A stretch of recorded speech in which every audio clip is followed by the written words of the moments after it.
ભાવનગર ખાનગી security company સામે શોષણ અને છેતરપિંડીનો લાગ્યો આક્ષેપ. Gautam security and man power નામની સિક્યુરિટી એજન્સી પર લાગ્યો આક્ષેપ. પડવા પાવર પ્લાન્ટ સિક્યુરિટી ફરજ બજાવતા 80 જેટલા સિક્યુરિટી દ્વારા કરવામાં આવ્યો આક્ષેપ.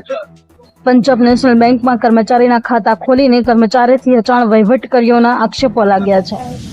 કંપનીના જવાબદાર વ્યક્તિ દ્વારા કોઈ યોગ્ય જવાબ નહીં આપતા કર્મચારી દ્વારા મીડિયા સમક્ષ પોતાની રજૂઆત કરવામાં આવી.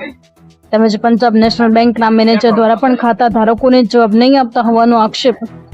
સમગ્ર ઘટનામાં બેંક મેનેજરો અને પંજાબ નેશનલ બેંક સંસ્કાર મંડળ શાખાના મેનેજર દ્વારા કોઈ ભ્રષ્ટાચાર આચર્યો હોય તેવું લાગી રહ્યું છે.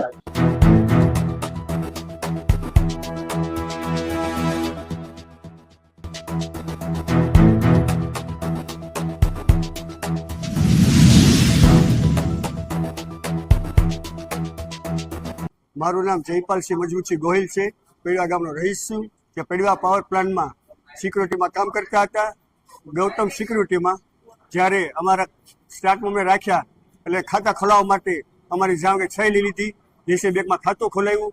અમને કોઈ એટીએમ પાસબુક કે ચેક મળ્યા નથી.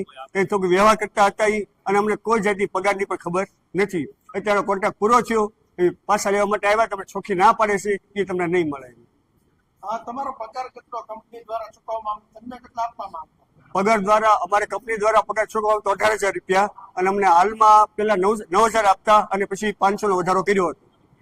બીજી સિક્યુરિટી તરીકે કેવી સુવિધા કંપની દ્વારા આપવામાં આવતી તમારો એ પણ સવાલ છે. કોઈ વસ્તુ નહીં સર, કોઈ વસ્તુ નહીં. તમે આ રજૂઆત કરવા આવ્યો તો શું કહેવામાં ના પાડે છે કે તમને ચેકબુક એટીએમ કે ચોપડી નહીં મળે. તમારે જ્યાં દોડવું ત્યાં દોડી શકો છો. આ અંગે તમે કોઈ ફરિયાદ આગળ પોલીસ ફરિયાદ કે એવું કરશો? કરવા જાવી છે.